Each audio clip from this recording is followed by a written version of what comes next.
I know इस video पे बहुत सारे व्यूज़ आने वाले हैं और बहुत सारे व्यूज़ आएंगे बिहार से। और ये जो स्टोरी है आज की, ये बिहार की राजधानी पटना की होने वाली है। बेसिकली मैं भी बिहार से ही हूँ और ये जो स्टोरी है ये मेरे को एक मेरे रिलेटिव ने शेयर करी है जो कि पटना पे रहते हैं। एंड जब मैंने इस चीज़ को सुना ना तब आई कैंट बिलीव कि ऐसा भी हो सकता है। वैसे तो पटना काफ़ी चीज़ों के लिए फेमस है। फायर ऑफ मौर्य, जितने भी सिख हैं, जितने भी पॉलिटिशियन चीज़ें हैं वो सब बिहार से आई हैं। बट जब मैंने स्टोरी सुनी ना कि ऐसा हो सकता है, तब मेरी उस टाइम के लिए गूज़बम्प क्रिएट हो गए कि ऐसा कैसे हो सकता है। मतलब वो जगह जो कि आपको अगर जीवन दे सकती है तो शायद वो आपका जीवन छीन भी सकती है। ये जो स्टोरी है ना ये हॉस्पिटल की होने वाली है। और ये कैसे बताऊँ मैं आपको, स्टोरी सुन के ही पता चलेगा कि कितनी क्रीप्स होने वाली है। एंड इन द लास्ट आप पक्का इमोशनल हो जाओगे, पक्का इमोशनल हो जाओगे। ये जो स्टोरी है ना, फुल्ली स्टोरी है ये कार्तिक की। कार्तिक जो कि कुछ टाइम पहले ही अपना एमबीबीएस की डिग्री विग्री लेके सब कंप्लीट किया है, अपनी डॉक्टरी की पढ़ाई जितनी भी थी वो सब कंप्लीट किया है। पर इसकी एज ज़्यादा नहीं है, अभी ये 24 साल का ही है। इसने 24 साल की उम्र में सब चीज़ कंप्लीट कर ली। पढ़ने में बहुत अच्छा रखा था, इसलिए इतनी जल्दी सारी डिग्री हासिल कर ली। अब इसी को पटना में जाना पड़ा अपने कनेक्शन के लिए, जहाँ एक हॉस्पिटल था जो कि बहुत ज़्यादा पुराना है। इस मेड बाय ब्रिटिश, जो कि 1947 से भी पुराना हॉस्पिटल है ये। और उसी का एक वार्ड है खतरनाक सा। तो स्टोरी पे आता है जहाँ आपको पता चलेगा कि आखिर कार्तिक के साथ हुआ क्या था।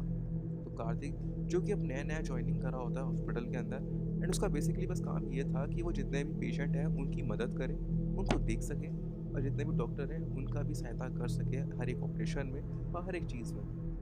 तो बस इस चीज़ को लेकर के वो बेहद खुश था, क्योंकि ये उसका बहुत बड़ा सपना था कि ऐसे वो डॉक्टर बने।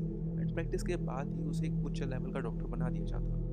तो वो बहुत खुश होता है और वो नॉर्मली अपनी जॉइनिंग करता है। जहाँ पहले दिन जब वो जॉइन करने जाता है तब उसे निकिता नाम की एक लड़की मिलती है, जिसे वहाँ का मैनेजर समझाता है कि इसे जा कर के पूरा हॉस्पिटल दिखा दो। हॉस्पिटल कोई छोटा मोटा हॉस्पिटल नहीं था, इट्स अ बिगेस्ट हॉस्पिटल। तो वो लोग घुमाते हैं, करीबन 3-4 घंटे में वो पूरा हॉस्पिटल घूम लेते हैं। अब निकिता और कार्तिक दोनों साथ में ही थे और अकेले ही थे, पूरा हॉस्पिटल वो लोग घूम रहे होते हैं। एंड इन दी लास्ट एक लास्ट में वार्ड होता है जो कि थोड़ा सा अलग दिख रहा होता है। बेसिकली वो लोग वहाँ पर जाते ही नहीं है, इसलिए कार्तिक पूछता है कि वहाँ क्यों नहीं जा रहे, हम वहाँ चलते हैं। तो बस निकिता कहती है कि नहीं, वहाँ जाना ज़रूरी नहीं है, इसलिए हम वहाँ नहीं जाएंगे।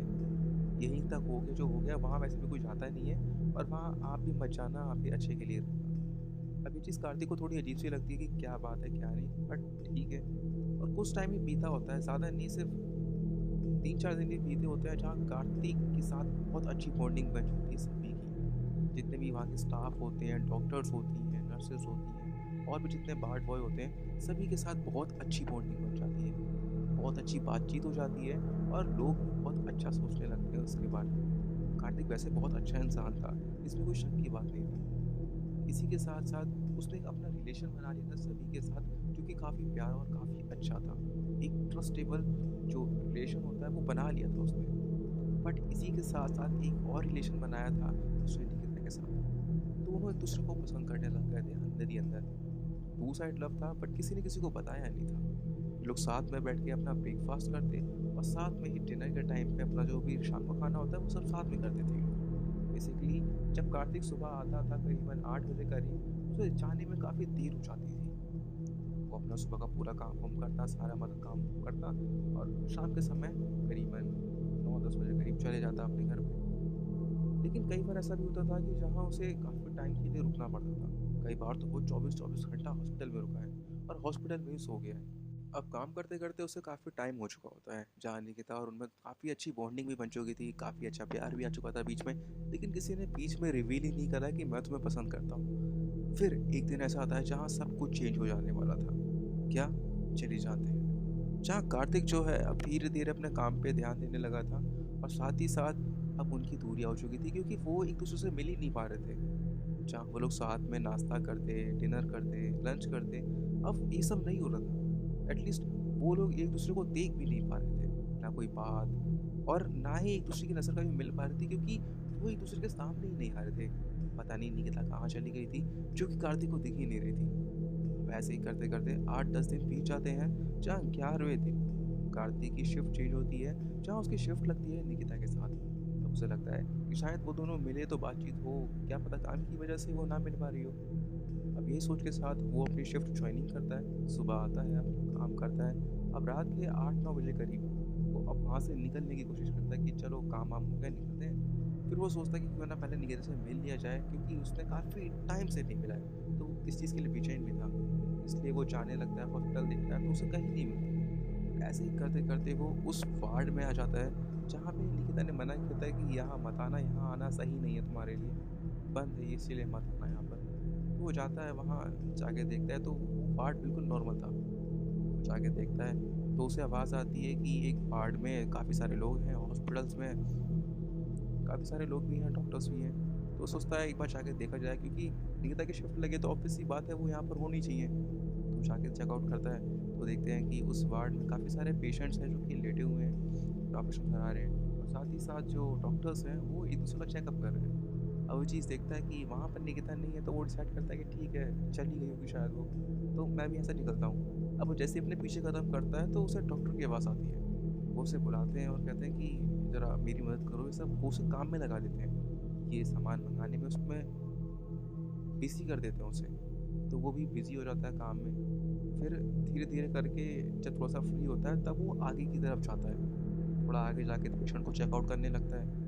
तो एक वार्ड होता है एक और, जिसमें डोर लगा होता है, उसे ओपन करता है तो देखता है कि एक लड़की है जो कि अपने ही बिस्तर पे सिमटी हुई लेटी है। एकदम ऐसे स्क्रॉल हो चुकी है, ऐसे लेटी हुई है और काफ़ी काँप रही है।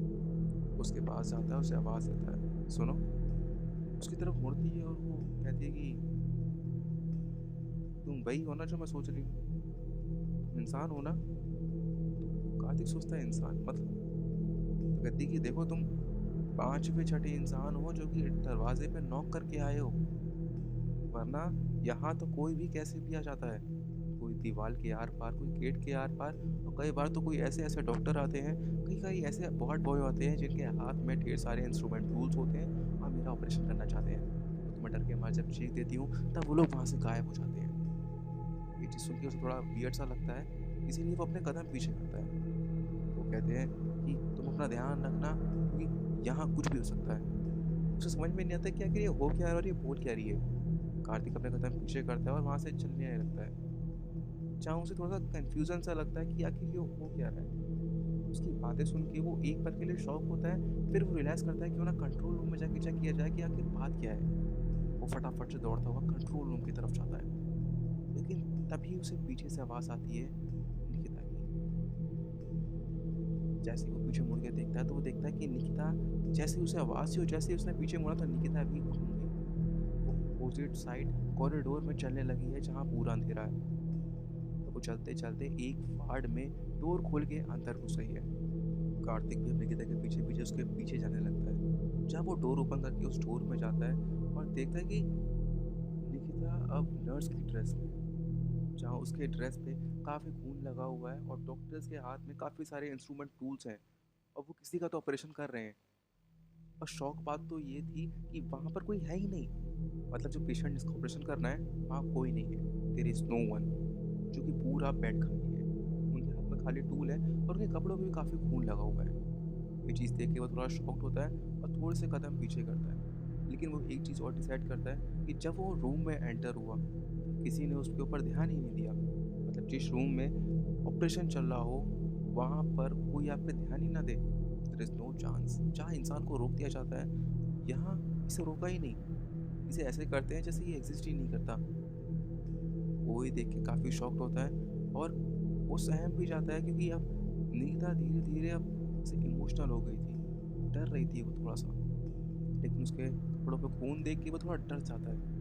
वो चाहता है उससे बात करने का, लेकिन वो कहता है कि नहीं, नहीं, नहीं, नहीं, थोड़ा-सा वो सहम जाता है कि आखिर ये हो क्या रहा है, थोड़ा तो ये अजीब है। इसलिए वो फटाफट कंट्रोल रूम में जाने का डिसाइड करता है। वो फटाफट दौड़ करके कंट्रोल रूम में जाता है। जहाँ पीछे से उसको 1-2 बार तो आवाज़ आती है, लेकिन वो उसे नज़रअंदाज कर देता है। वो जाता है तो वहाँ सिक्योरिटी गार्ड होता है और उसे कहता है कि मुझे फटाफट से जितनी भी सीसीटीवी है, वो सब दिखाओ, स्पेशली उस कॉरिडोर की और उस वार्ड की। क्या वो सर आपको क्यों देखना है वो चीज़? वहाँ तो कोई आता-जाता भी नहीं है। तो कहता है देखो जो मैंने कहा है वो करो, क्योंकि मेरे साथ बहुत सारी चीज़ें ऐसी हो चुकी है जिसे नहीं होना चाहिए। अब मुझे वो चीज़ जाननी है कि आखिर ये हो क्यों रहा है? कहता है ठीक है देखते हैं। वो देखता है तो वो देखता है कि कॉरिडोर और वो पूरा वार्ड सुनसान पड़ा है, जहाँ पे कुछ टाइम पहले इतनी भीड़ हलचल वलचल थी, अब वहाँ कोई भी नहीं है। पूरा सुनसान पड़ा है, सब इधर उधर जाले मुकड़ी पकड़ी, जैसे सालों से वो खुला ही ना हो। ये चीज़ देख के वो काफ़ी डर जाता है। सिक्योरिटी गार्ड से पूछता है कि यहाँ मेरे पीछे अभी निकिता आई थी, कहाँ है? तो सिक्योरिटी गार्ड थोड़ा शॉक होता है, कहता है निकिता, आप उसी की बात कर रहे हैं ना जो यहाँ पे नर्स का काम करती थी? तो कार्तिक कहता है हाँ हाँ हाँ वही वही। तो बताता है कि सर आपको नहीं पता क्या, मतलब 2 दिन पहले ही एक्सीडेंट हो गया था और इसी हॉस्पिटल में वो आई थी और नर्स के ड्रेस में ही थी वो। डॉक्टर ने कोशिश करी उसे बचाने की, पर उसे बचा ना सके और इसीलिए उसे उसी वार्ड रूम में ले गए थे। वो शॉक होता है कि अभी जिसे कुछ देर पहले देखा, मतलब वो लड़की एग्जिस्ट नहीं करती। ये देख के वो थोड़ा डर जाता है कि आखिर ये हुआ क्या उसके साथ। तो बताता है कि सर ये हॉस्पिटल काफ़ी पुराना है, ये 1947 से पुराना बना हुआ है, जो कि ब्रिटिशर ने बनाया था। और जहाँ पर वो वार्ड है, जहाँ पे वो कॉरिडोर है, वहाँ पहले ग्रेवयार्ड था, यानी शमशान घाट। वहाँ कब्रें गाड़ी जाती थी और आप वहीं पर चले गए। वहाँ जाना तो ऐसे ही मना है। जितने भी डॉक्टर, जितने भी नर्स, जितने भी लोग थे, कर्मचारी थे हॉस्पिटल के, उन्हें वहीं दफनाया जाता था। और कहा जाता है कि वहीं पर वो लोग घूमते हैं। वो सीसीटीवी में साफ देख पा रहा था कि कुर्सी इधर उधर गिर रही है, कुछ इंस्ट्रूमेंट है जो कि इधर उधर गिर रहे हैं, कुछ डोर है जो कि अपने आप खुल बंद हो रहे हैं। चीज़ देख के वो सहम सा जाता है कि आखिर ये हुआ क्या। कहता है सर वहाँ जाना इसलिए मना है, इसीलिए तो हम लोगों ने अलग हॉस्पिटल बना दिया, अलग रूम्स बना दिए, वहाँ नहीं जाया जाता। वो थोड़ा शौक होता है कि आखिर ये हुआ क्या। हालांकि जो स्टोरी थी ये बेसिकली हॉरर नहीं थी, थोड़ी सी इमोशन होती है। कार्तिक थोड़ा शांत होता है और पानी वानी पी के अपने घर की तरफ चलने लगता है, जहाँ उसे चलते चलते रियलाइज़ होता है कि जिसे वो पसंद करता था अब वो शायद इस दुनिया में नहीं है। तो उन्होंने एक दूसरे को अपने इजहार भी नहीं कर पाया कि वो उसे कितना पसंद करते थे। इसी के साथ ये जो स्टोरी है वो एंड हो जाती है। अब हालांकि उसका मन तो कर रहा था कि वो उस रूम में जाए और जा करके उससे बात करे एक बार, बट अब शायद ऐसा नहीं हो सकता था। स्टोरी अब वहीं ख़त्म हो जाती है। हालांकि जो स्टोरी है ना, ये बेसिकली उतनी हॉन्टेड नहीं है। ये हॉन्टेड तब कहलाएगी जब आप वहाँ जाके एक्सपीरियंस करोगे, बिकॉज यहाँ जो है, यहाँ कार्तिक का लव भी जुड़ा है, बट बेसिकली ये बहुत ज़्यादा इमोशनल थी, जहाँ मेरा पसंद ही नहीं आया और ये स्टोरी यहीं एंड हो जाती है। कार्तिक जिसे अपना पहला प्यार गवा दिया एक्सीडेंट में ही, और शायद अब कार्तिक किसी और को पसंद ना करे। आई डोंट नो कि स्टोरी में आगे क्या हुआ, आगे या कार्तिक क्या कर रहा है, कार्तिक कैसा है, ये मेरे को नहीं पता। लेकिन जो स्टोरी है ये लास्ट ईयर की है। सो अगर आप चाहते हो कि मैं उस हॉस्पिटल में जाऊँ तो मैं ट्राई कर सकता हूँ कि मैं उस हॉस्पिटल में जाऊँ, क्योंकि मैं स्पेशली से ही हूँ। अगर मैं उस तरफ जाना हुआ तो मैं ऑब्वियस सी बात है वहाँ एक छोटा सा शूट करूँगा, कुछ फ़ोटोज़ लूँगा जो कि मैं पोस्ट करूँगा। तो मिलता हूँ आपसे अगले वीडियो में, तब तक के लिए bye bye. And I know ये स्टोरी जो है थोड़ी उतनी अच्छी नहीं हो रही है, बिकॉज थोड़ी सी तबीयत भी ख़राब है, बट इट्स ओके। मिलता हूँ आपसे अगले वीडियो में, तब तक